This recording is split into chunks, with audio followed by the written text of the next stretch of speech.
நாளைக்கான வீடியோ தாங்க வந்திருக்கு. வீடியோ வந்து சூப்பராக இருந்துச்சு அப்படின்னு தாங்க சொல்லணும். அதாவது பாரதி அவங்கெல்லாம் நாளைக்கு அதாவது இந்த வீட்டை காலி பண்ணிவிட்டு கோயிலுக்கெல்லாம் போயிடுவோம் அப்படின்னு சொல்லிட்டு பிளான் போட்டிருந்தாங்களா, அந்த பிளானை அப்படியே மாற்றி நம்ம ஆதி வந்து அவங்க அப்படியே ஷிஃப்ட் பண்ணி புது வீட்டுக்கு கொண்டு வந்துட்டாங்க அப்படின்னு தாங்க சொல்லணும். அதெல்லாம் பார்க்குறதுக்கு நம்ம சேனலை மட்டும் மறக்காமல் லைக் அண்ட் சப்ஸ்கிரைப் மட்டும் பண்ணிடுங்க. ஃபஸ்ட்டு எடுத்தவங்க நம்ம தமிழ் இருக்காங்களா, தமிழ் வந்து லொக்கேஷன் அனுப்பிட்டு அப்பாடா என் ஃப்ரெண்டுக்கு வந்து லொக்கேஷன் அனுப்பியாச்சு, இனி எல்லா வேலையுமே அவர் பார்த்துக்குருவாரு அப்படிங்கிற மாதிரி சொல்லிட்டு இருக்காங்க. சரின்னு சொல்லிட்டு நம்ம ஆதியோட ஃபோனுக்கு வந்து ஒரு லொக்கேஷன் வருது. பார்த்தோன்னே ஓ இங்கே தான் இருக்கீங்களா, அந்த வார பாரதி அப்படின்னு சொல்லிட்டு வராங்க. வந்தால் வெளியில் வந்து அந்த சாந்தி அக்கா இருக்காங்கல்ல, வேலைக்காரி அவங்க இருக்காங்க. ஐயோ இவங்க கண்ணில் படக்கூடாது அப்படின்னு சொல்லிட்டு ஒளிஞ்சிருக்காங்க. ஒரு ஃபோன் வந்தோடனே அவங்க எந்திரிச்சு அங்கிட்டு போனவொடனே இவங்க வந்து வீட்டுக்குள்ளே மெதுவாக போகிறாங்க. பார்த்தா ஜன்னல் வழியாக தேடிக்கிட்டு இருக்காங்க. அங்கிட்டு பார்த்தா மரகதை வந்து என்னங்க இங்கே வாங்க அப்படிங்கிற மாதிரி கூப்பிட்றாங்க. நீயே கொட்டிக்கோ, எனக்கு ஒன்றும் சாப்பாடு வேண்டாம் அப்படிங்கிற மாதிரி சொல்லிக்கிட்டு இருக்காங்க. நைட்டு வந்து தனம் வந்து சொல்லிக்கிட்டு இருக்காங்க, என்னங்க மத்தியானம் தான் நம்ம சாப்பிடலை, நைட்டு என்னன்னா இப்படி இட்லி வாங்கிட்டு வந்திருக்கீங்களே, இது கல் மாதிரி இருக்குது, இதை யாருங்க சாப்பிட அப்படிங்கிற மாதிரி சொல்லிக்கிட்டு இருக்காங்க. உடனே மணி வந்து சொல்கிறாரு, அட்ஜஸ்ட் பண்ணி சாப்பிடு, வேறு கடையில் ஒன்றுமே இல்லை, இங்கே யார் நமக்கு தெரியும் சாப்பாடு வாங்கிட்டு வர்றதுக்கு, இதை சாப்பிடு, காலையில் எழுந்தோடனே போயிடுவோம் அப்படிங்கிற மாதிரி சொல்லிட்டு இருக்காங்க. உடனே அதுக்கடுத்து நம்ம இதெல்லாம் ஆதி பார்த்துட்டு ரொம்ப கஷ்டப்பட்டுக்கிட்டு இருக்காரு, ரொம்ப கஷ்டப்பட்டுக்கிட்டு இருக்காங்களே இவங்க அப்படின்னு நினச்சிட்டு சரின்னு சொல்லி டக்குன்னு பார்த்தா கரண்ட் வேறு போயிடுது. என்ன கரண்ட் போயிடுது அப்படின்னு பக்கத்து சேனலில் போய் பார்க்காங்க. அங்கே வந்து நம்ம பாரதி வந்து மெழுகுவத்தி ஏற்றுறாங்க. மெழுகுவத்தி ஏற்றிட்டு தமிழுக்கு வந்து வேர்க்குது. அவங்களுக்கு வந்து வீசி விட்டுட்டு அழுதுகிட்டே உட்காந்துருக்கிற மாதிரி காட்டிக்கிட்டு இருக்காங்க. அதெல்லாம் பார்த்தோன்னே நம்ம ஆதிக்கு வந்து பயங்கரமான கவலை ஆயிடுது. ரொம்ப கவலை கோவம்லாம் வந்துடுது. உடனே வெளியில் வந்தோடனே டக்குன்னு ஃபோன் எடுக்காரு. ஃபோன் எடுத்துகிட்டு ஒரு ஃபோன் போடுறாரு. ஃபோன் எடுத்துகிட்டு ஃபோன் போட்டு பார்த்தா அது யாருன்னு பார்த்தா அமுதாவும் மன்னலட்சுமி சீரியலில் வந்து ஹீரோ இருக்கார்ல, அவர் தான் அங்கே வந்து ஃபோன் எடுக்கார். அவர் பேர் வந்து சரவணன். அவர் வந்து நம்ம ஆதியோட ஃப்ரெண்டாக இருக்கார். ஃபோன் எடுத்த உடனே சரவணா எங்கே இருக்க அப்படிங்கிற மாதிரி கேட்குறாரு நம்ம ஆதி. எங்கே இருக்குன்னு சொல்லு மச்சான், அங்கே இருக்கேன் நான் அப்படிங்கிற மாதிரி சொல்கிறாரு. எனக்கு ஒரு ஹெல்ப் செய்யணும் அப்படிங்கிற மாதிரி சொன்னோடனே சொல்லு என்ன ஹெல்ப் அப்படிங்கிற மாதிரி கேட்டவொடனையும் இவங்கெல்லாம் இவ்வளோ கஷ்டப்படுறாங்க, இங்கே இருக்காங்க அப்படிங்கிற மாதிரி சொன்னோன்னே நான் ஒரு பிளான் சொல்கிறேன், அவங்க ஆட்டோமேட்டிக்காக அந்த வீட்டில் இருப்பாங்க அப்படிங்கிற மாதிரி சொல்கிறாங்க. உங்களுக்கு என்ன பிளான் அப்படிங்கிற மாதிரி சொன்னோன்னே அது என்ன பிளான்னு சொல்லலை, அதை வந்து மியூட்டில் போட்டாங்க. அவங்க ரெண்டு பேரும் அப்படியே பேசிக்கிட்டு இருக்கிற மாதிரி காட்டிக்கிட்டு இருக்காங்க. டக்குன்னு சூப்பர் பிளான், இது எப்படியா செஞ்சு முடிச்சு எனக்காக, அது மட்டும் இல்லாமல் இந்த கல்யாணம் முடிகிற வரைக்கும் என் கூட இரு அப்படிங்கிற மாதிரி வந்து ஆதி வந்து கேட்டுக்கிறாங்க. நீ ஒன்றும் கவலையப்படாத மச்சான், அந்த கல்யாணம் முடிகிற வரைக்கும் நான் அவங்க கூட தான் இருக்க போகிறேன் அப்படிங்கிற மாதிரி வந்து சரவணன் சொல்கிற மாதிரி காட்டுறாங்க. அடுத்து அந்த வெளியில் போன வேலைக்காரி வந்து பார்க்காங்க. வீட்டுக்குள்ளே யாருமே இல்லை. என்ன வீடு வந்து தொடச்சி எடுத்த மாதிரி இருக்குது, யாருமே காணும் அப்படின்னு சொல்லிட்டு, ஒரு வேளை அவங்களே துண்டை காணும் துணியை காணும் ஓடிட்டாங்க போல் அப்படின்னு சொல்லிட்டு உடனே ஃபோன் போடுறாங்க சாரதாக்கு.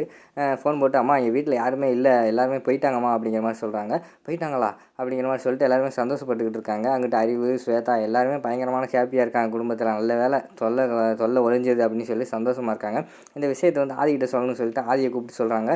கல்யாண வீட்டுக்கு வந்தவங்க எல்லாருமே ஓடி போயிட்டாங்களா, அவங்க காணும் அப்படிங்கிற மாதிரி சொன்னோடனையும் உடனே நம்ம அறிவு வந்து சொல்கிறாரு, அவங்களுக்கு இதே வேலையாக போச்சுக்கா, நம்மளை நம்ப வச்சு ஏமாத்துறதா அவங்களுக்கு வேலை அப்படிங்கிற மாதிரி சொல்லிகிட்டு இருக்காங்க.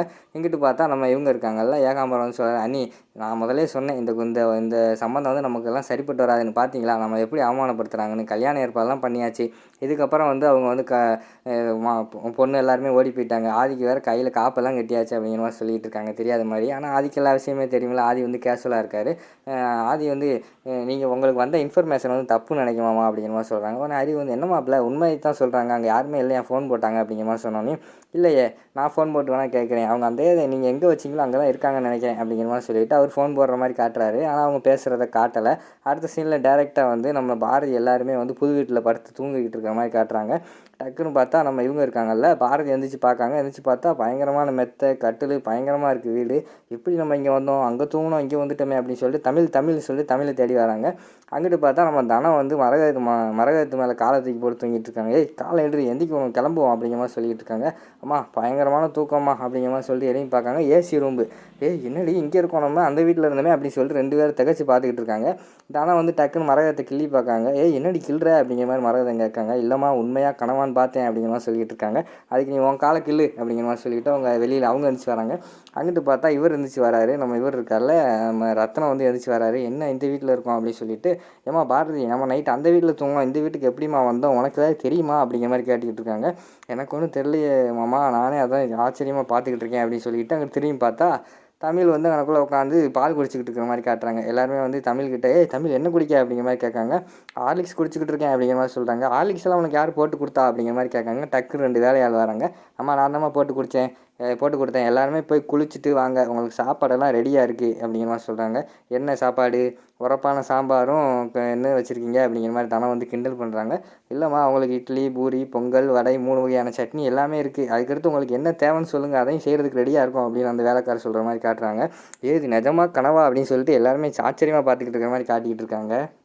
இருந்தாலும் அவங்களுக்கு வந்து நம்ம எப்படி இங்கே வந்தோம் அப்படிங்கிற டவுட்டோடே இருக்காங்க. டக்குன்னு பார்த்தா அங்கிட்டு சரவணனோட என்ட்ரி கொடுக்காங்க. வேஷ்டி, சட்டை, மீசையெல்லாம் முறுக்கிட்டு வராங்க.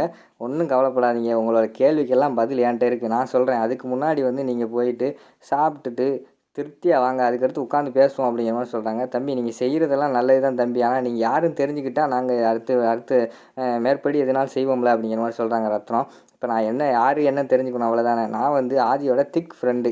ஆதி நானும் ஸ்கூலில் ஒன்றா படித்தவங்க. அதுக்கடுத்து எங்கள் அப்பா பிஸ்னஸ் அது இதுன்ட்டு நான் கொஞ்சம் பிஸி ஆகிட்டேன். அப்பப்போ பார்த்துக்குருவோம். இப்போ ஒரு 1½ வருஷமாக பயங்கரமான பிஸி. அதனால் என்னை உங்களுக்கு தெரிஞ்சுக்கிற வாய்ப்பு கிடையாது. மச்சான் சொல்லி தான் நான் எல்லாம் செஞ்சேன் அப்படிங்கிற மாதிரி சொன்னோடனே ரத்னம் வந்து சொல்கிறாரு, பாத்தியாம்மா நம்ம ஆயி தம்பி தான் அதெல்லாம் செய்ய சொல்லியிருக்காரு. நான் தான் அப்போலே சொன்னேன்ல, அவருக்கு தெரியாமல் தான் இதெல்லாம் நடந்துக்கிட்டு இருக்கு. அவர் கண்டிப்பாக நமக்கு நல்லது தான் செய்வார்னு சொல்லிட்டு இருந்தால அப்படிங்கிற மாதிரி அவங்க பேசிக்கிட்டு இருக்கிற மாதிரி காட்டிக்கிட்டு இருக்காங்க. சரின்னு சொல்லிட்டு எல்லாருமே சாப்பிட்டு குளிக்க ரெடியாக போகிறாங்க. அங்கிட்டு பார்த்தா ஆதி வந்து பாரதி கால் பண்ணுறாங்க. பாரதி வந்து சொல்லுங்கள் ஆதி, நாங்கள் இருக்கிற இடம் எப்படி தெரிஞ்சுச்சு, நீங்கள் எப்படி இதெல்லாம் பண்ணீங்க அப்படிங்கிற மாதிரி கேட்காங்க. நீங்கள் இருக்கிற இடமா, நீங்கள் வந்ததுலேருந்து ஒரே இடத்துலலாம் இருக்கீங்க அப்படிங்கிற மாதிரி சொல்லிக்கிட்டு இருக்காங்க. ஆதி நான் வந்து பயங்கரமான கோபத்தில் இருக்கேன் சொல்லுங்கள் அப்படிங்கிற மாதிரி சொன்னோடனே, எனக்கு எப்படியோ தெரிஞ்சு நான் வந்து பார்த்தோன்னே எனக்கு ரொம்ப கஷ்டமாயிடுச்சு, அதான் உடனே இந்த ஏற்பாடு பண்ணேன் அப்படிங்கிற மாதிரி பேசிக்கிட்டு இருக்கிற மாதிரி காட்டுறாங்க. அதோட பார்த்தீங்கன்னா இந்த எபிசோடே வந்து முடிச்சிடுறாங்க.